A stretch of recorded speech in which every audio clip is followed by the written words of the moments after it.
Good morning and welcome to another episode of Alberta Prepper. I just got back from the gym this morning. It was a nice hour long workout, which always makes life a little bit easier. Anyway, the reason why I wanted to talk to you today is about stupid choices in survival mode. And you're asking yourself, well, what does that have to do with stupid choices or survival mode? Well, when someone's in a survival mode mentality, a lot of times they'll make not stupid choices, but reactionary choices. Choices that in the end create more issues than what they were trying to fix.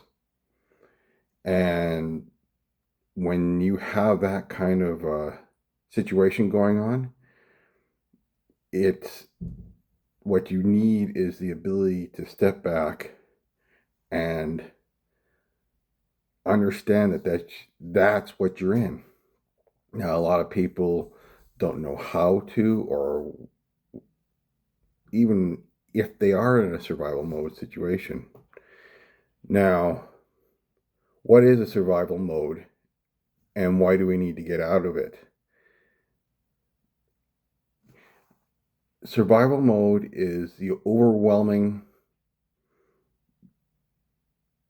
feeling of a difficult life circumstance. You avoid it through honest introspection and proper execution of plans that you pre-plan for certain situations so that you can either modify the plan in the middle of the crises or survival mode situation, or you just follow through with the plan. Now, as you go along, you'll start realizing what I mean.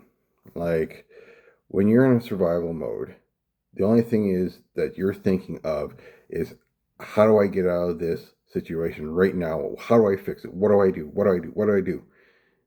If you don't know what you're going to do, then you're going to make silly choices.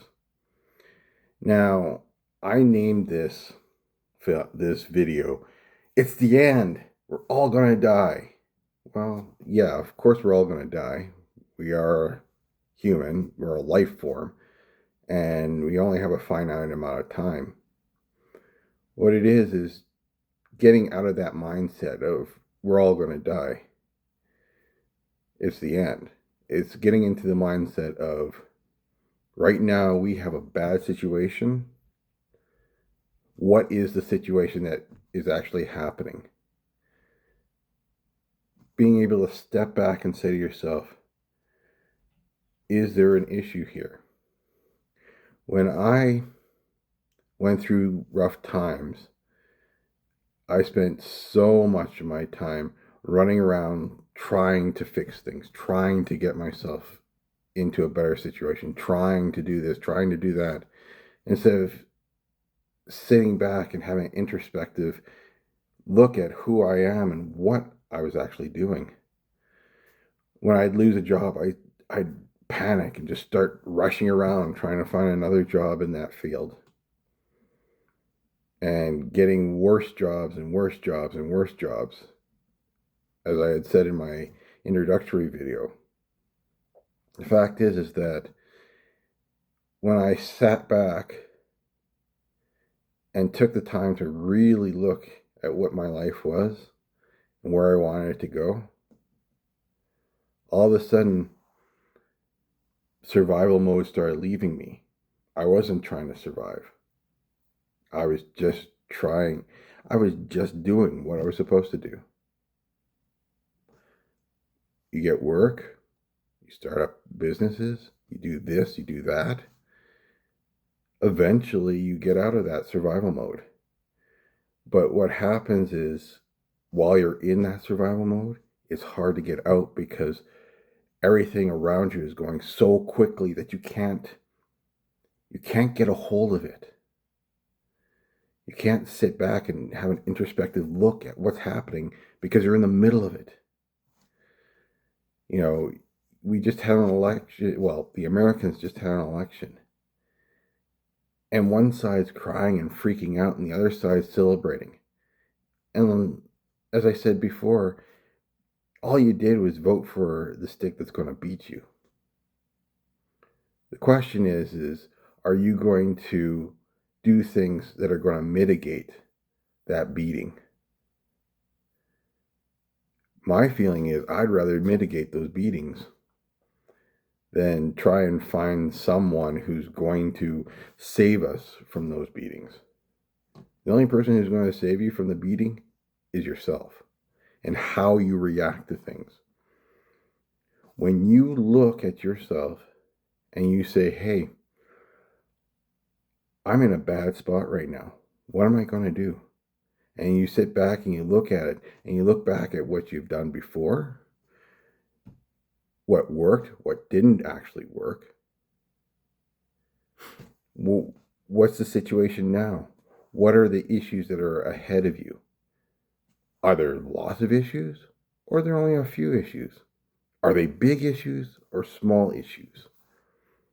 Are there issues that you can fix in the short term by doing a short-term thing to give yourself some extra room and some extra time?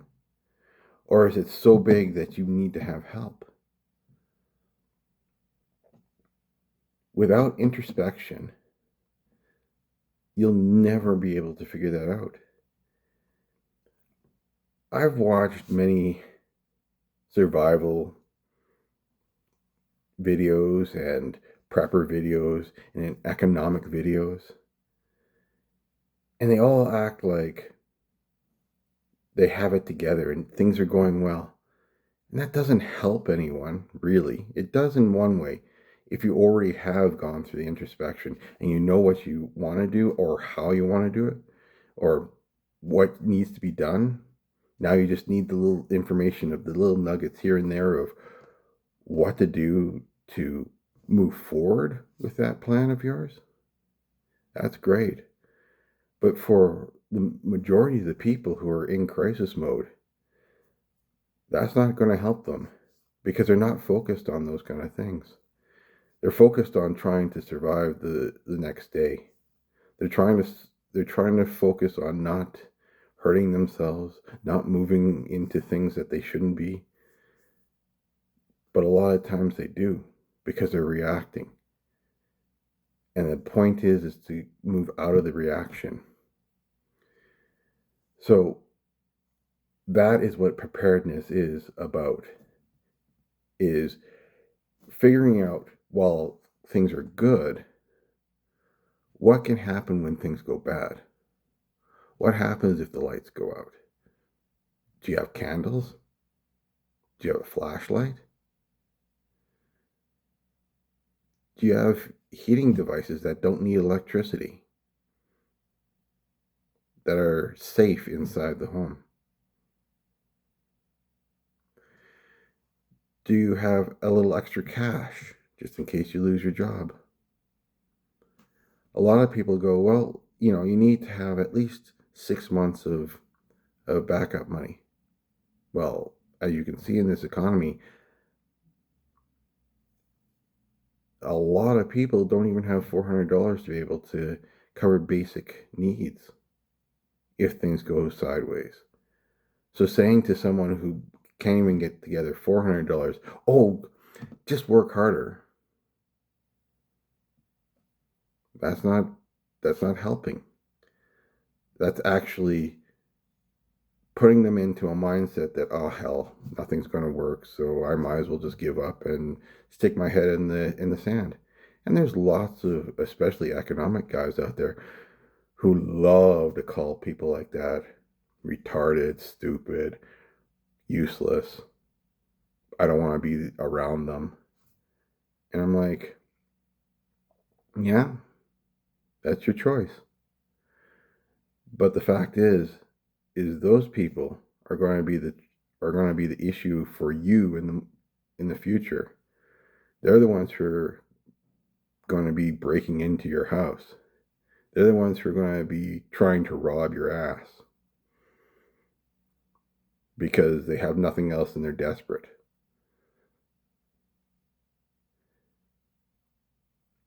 Most of those people are in a different kind of survival mode. They're in a money survival mode, or they're in a prepping survival mode, or in their other kind of survival modes, and they're not able to stand back and literally have a retrospective on what is happening around them, who they are personally. Are they as good as they think they are? Maybe, maybe not. The fact is that we're all trying to survive, and we all have different skills on how that survival is going to be. People on the street survive, but they're not thriving, but they are surviving. Why are they surviving? Because they're in a survival mode. And they don't have the time or the luxury to be able to pull themselves out of that and have the introspective. They need the help of others, actual help, not platitudes, not crap about, well, if you start this or that, you'll make money. Because they're in no mental condition to do that. If you want people to survive, you want everyone to survive. And everyone needs to work together on this. You take your skills and you look at it and you go, well, what can I do to help? Do I have extra money? Do I have extra time? Do I have something that I can teach someone? So, survival mode mentality. How do you prepare to avoid that kind of thing while you're actually in the middle of survival mode? Well, the first thing is to stop. Not give up, but stop. Look, take a breath. Actually look at what your situation is. Now, for a lot of you, that's not going to work very well at the start. But it's going to take some time. Sometimes it's going to take some help. And there's nothing wrong with asking for that help. But you need to take that time to relax, take that deep breath, and ask the basic question: what am I surviving from? Am I surviving from a past trauma? Am I surviving from an immediate trauma? Am I surviving for a future trauma?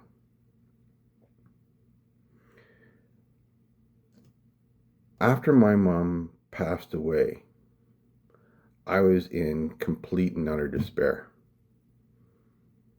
And no one was there really to help. No one probably could help. It was all on me to figure out my way to get out. And the funny part is that I was at the brink of losing my apartment and being evicted and living on the streets. All I had was a bag of flour, some baking powder, and some salt. And I made myself pancakes every day. And had that for a month. That's all I ate, because I had no money for anything else. And I sat there and I had no clue what I was going to do. The eviction notice had come through the door. I had 60 days to vacate, which is actually a nice thing because a lot of them don't even give you that. And I was sitting there, and a cousin of mine came over. And I said to him, I don't know what I'm going to do. I can't find work. I'm depressed as hell. I hate my life. I just want out. And he said to me, he goes, have you ever used a temporary job placement place? I'm going, no, what is that? He goes, well, it's where they give you temporary jobs. They send you to different companies around the city, and you work for maybe a day, maybe a week, maybe a month at that job. And then at the end of every week, you get a paycheck. And I said, well, what one is worthwhile? And he goes, well, I've used this one during my off times from the oil field. And I said, okay. So I went down there, and he said to me, one more tip, go there every morning at 6 a.m. and wait in their office and go, I'm here to work. Do you have anything? And just keep doing that every day. And I said, okay. So every morning, I got on the bus because I happened to have a bus pass that wasn't expired yet. And I went down to that temp agency, filled out the application, and started asking every morning at 6 a.m. I was down there, any work today? Any work today? And I would phone them up, and I'd go back home when they would say no. I'd phone them up at noon and say, any work today? Any work today? And they said, no. Then one day, I went down there at 6 in the morning, and I said, is there any work today? And they said, yes. We got some work. It's stampede time in Calgary, and they have pancake breakfast, and they need those griddles cleaned after each event. And I said, sounds like fun. Now I had a nice button-down shirt because that's all I had, because I worked in an office my whole career. And I went down to this rental place that rented out griddles and all kinds of event wear, and I started cleaning griddles. And I got so dirty from all the griddles that I couldn't even get on the bus. The bus drivers wouldn't even let me on the bus because I was so dirty from cleaning griddles all day. I ruined $50, $100 shirts cleaning griddles. Eventually, I got my first paycheck, which quickly went to paying on my back rent, and they stayed my eviction because I put a amount down, and they said if you could pay off the rest by the end of the month, we'll forget the eviction, but you'll have to pay in certified check or cash from now on. I said fine. And every week I paid, that's all I paid was that. Now I had other debts that were going up, but I said, okay, I need a place to live. This is it. And I paid. And I paid it all off, all the back rent. And I paid for the next month's rent. And I put money away for the next month's rent. And then I started paying my lighting bill, my heating bill. Paid that off. But it took time. And I didn't just do griddle work. I worked in a paint warehouse. I worked in a siding warehouse. I worked in construction again. I did maybe 20, 30 jobs in a 6-month period. But I made enough money to get myself back on my feet. And that's when I found my job again as a designer, but this time in precast.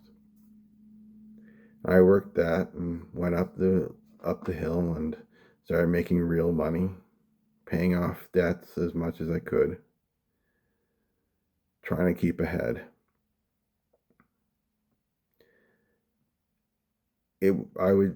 I'd be lying if I didn't say that crises followed from after one, after another. But each crisis that happened, I was a little more prepared.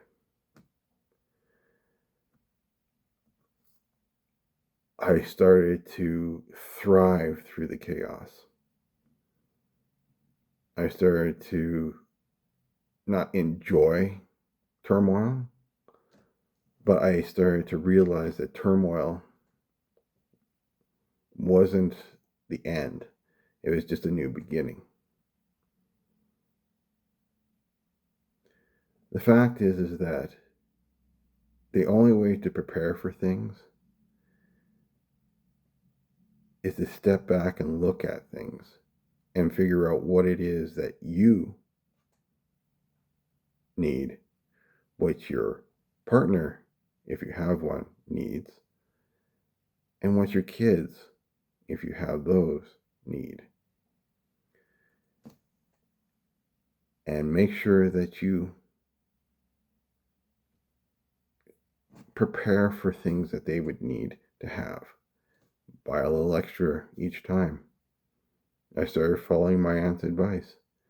Instead of buying one t-shirt or one pair of pants or one set of glasses, I'd buy two, sometimes three. And I would put the extras away. And the same thing happened with food, with water, with fuel. Eventually, I started putting away extra money. I put it away in forms that weren't bank wise. Why? Because I'd seen a new law that came out that said the bank had the right to take your money at any time they want. If they needed it, it was theirs. Once you put it into their system, it was theirs. And they can do with it as they please. And you had no say in it. So it was like, oh, well, having a savings account with a huge amount of money that's supposed to be protecting myself and my family for crisis moments. And at any moment, one of those crises could be the one that the banks need that money too, and they can take it out and rip you off. That's a horrible situation. You don't want that kind of situation, let's just say. Everyone in this world needs to take the time and figure out what it is that they need in their life. And if they don't have it, then they have to figure out how to get it calmly and with purpose. These rich quick schemes and quick rich schemes, or whatever you want to call it,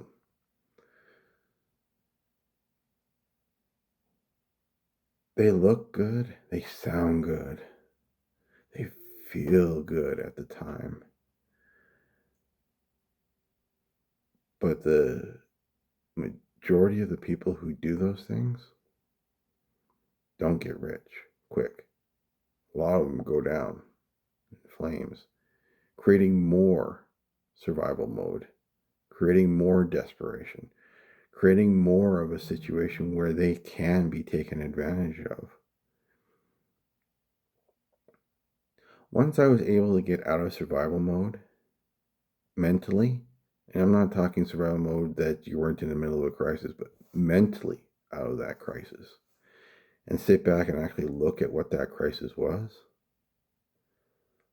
all of a sudden, I was able to do things that I wasn't able to do before. I was able to take that moment and say, Do I need this, or can I live without it? I do it with everything. When it comes to buying stuff, I like Amazon. Why? Because I can put it into the cart and it can sit there. It can sit there for a day, it can sit there for a week, it can sit there for a month, it can sit there for a year. And you can look at it every once in a while and you can say, at any point did I really need or want that? And if I say no, it leaves the cart and never to be seen again. And if it's yes, then I buy it when I have the money to do so, when I've saved up the money to buy that. When we're in survival mode, mental survival mode, we work on impulse. What fixes the situation, the issue right now? And 9 times out of the 10, it doesn't fix that situation. It just causes more situations in the future. And that's no way to go. I have worked hard in my life. I have succeeded in some things, failed in lots of things. I've been the smartest person in the room, and I've been the dumbest person in the room. And the only difference between that and anything else was my willingness to step back, see what was happening, actually happening, and reacting then, and only then, when I actually knew what was happening around me. Because my impulses created issues that in the end lost me friends, lost me family,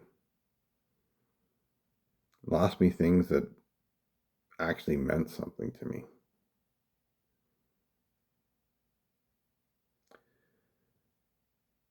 It's time to get out of survival mode.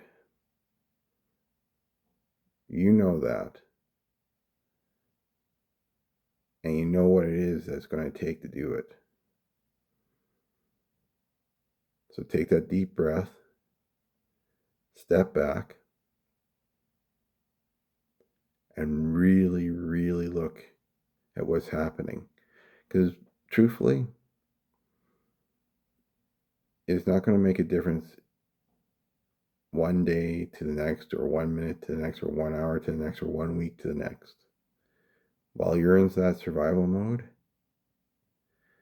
everything's going to seem like it's going at a million miles a second. How do you stop it from feeling like a million miles a second?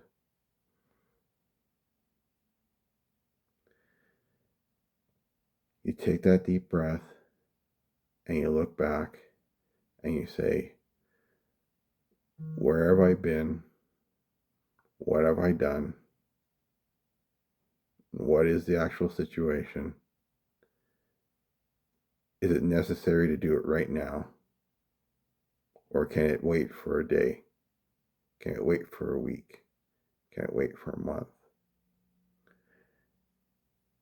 If I phone up that person or that institution and say, hey, I have some issues, I'm going to work through them, but I'd like your help to work through them, they will do it. It doesn't matter if it's your rental company, your mortgage company, your bank, your credit. Even in areas of law and family and health, unless you're having a massive heart attack or a stroke, It's not minutes that count. You have the time. Take it. Assess it. And relax and make good, solid choices. Once you can do that, then do those economic things. Then do the preparation things. Then do everything else. If you can't take that 5 minutes, that 10 hours, that 3 days to be able to think something through that's going to change your life for the good or for the bad, then you shouldn't be doing it at all. You need to take the time.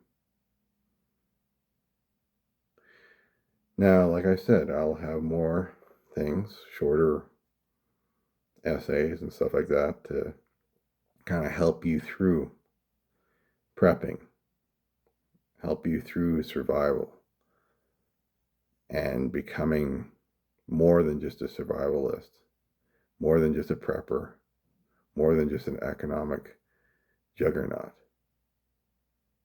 I'm going to teach you how to be a human being that can thrive and make life better for yourself and for all those around you. And it's got nothing to do with money. It's got nothing to do with strength. It's got to do with your human being and human life. Alberta Prepper out.